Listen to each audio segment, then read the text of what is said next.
Jason Taylor had it all: money, popularity, and a brand new sports car that he loved to show off. He was the kind of guy who turned heads wherever he went, always sporting the latest fashion and driving the sleekest cars. His friends envied him, and his social media followers adored him.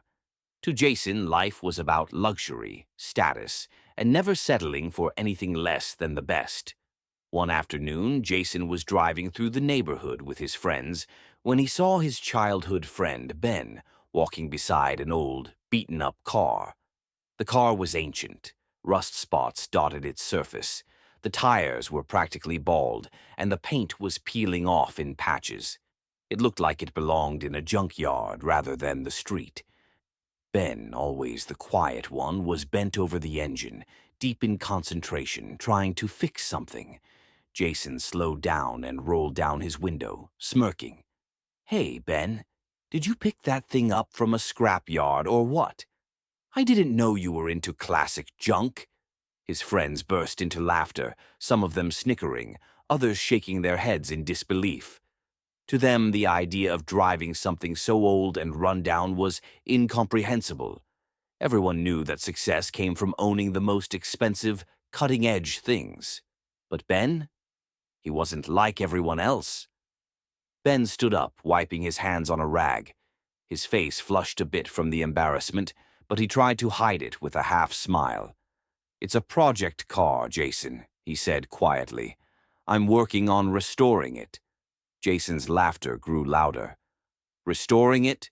You mean fixing it up so it can barely run?" He looked at his friends, shaking his head.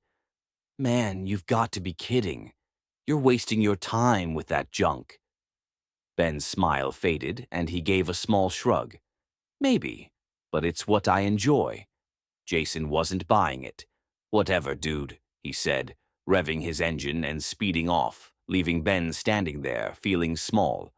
But what Jason didn't know was that Ben wasn't just tinkering with an old car for fun. The car was a 1967 Mustang, a classic that had seen better days. It had been passed down to Ben by his late grandfather, who had taught him everything he knew about cars.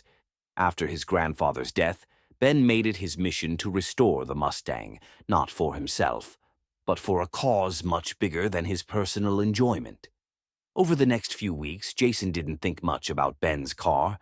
He continued living his life, partying, showing off his new gadgets, and posting his latest adventures on social media.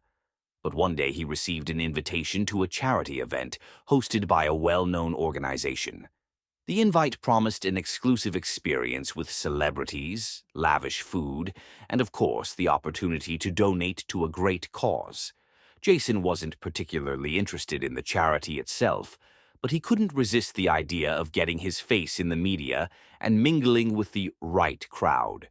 So, he put on his designer suit and made his way to the venue, which was a grand hall decked out with expensive decorations.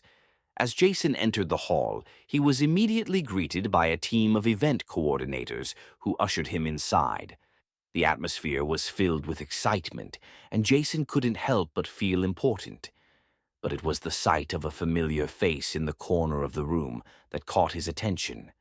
There, in the midst of the event, was Ben, and beside him was none other than the same old, beat-up Mustang. Jason's jaw nearly hit the floor. He had never seen the car looking anything like this before. The Mustang had been completely restored.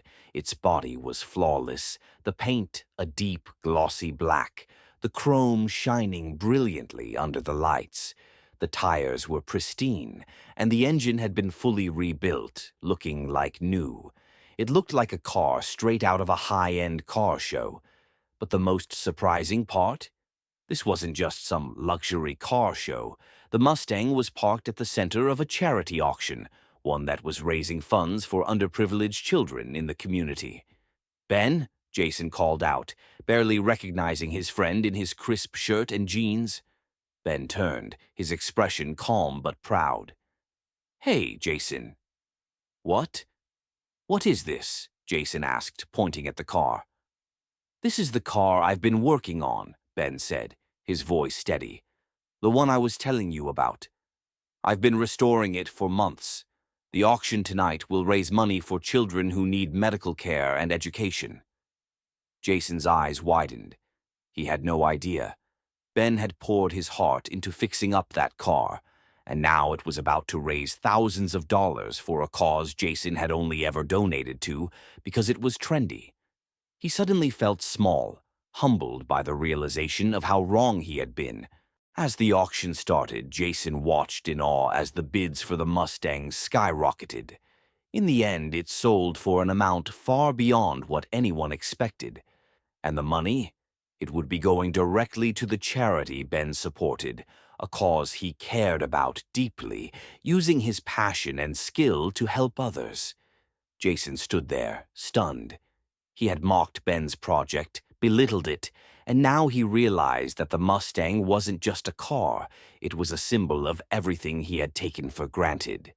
Ben had used his talents, his love for cars, to make a real difference in the world. While Jason had been focused on showing off his wealth, Ben had quietly worked towards something far more meaningful. Later that evening, Jason approached Ben, his pride humbled.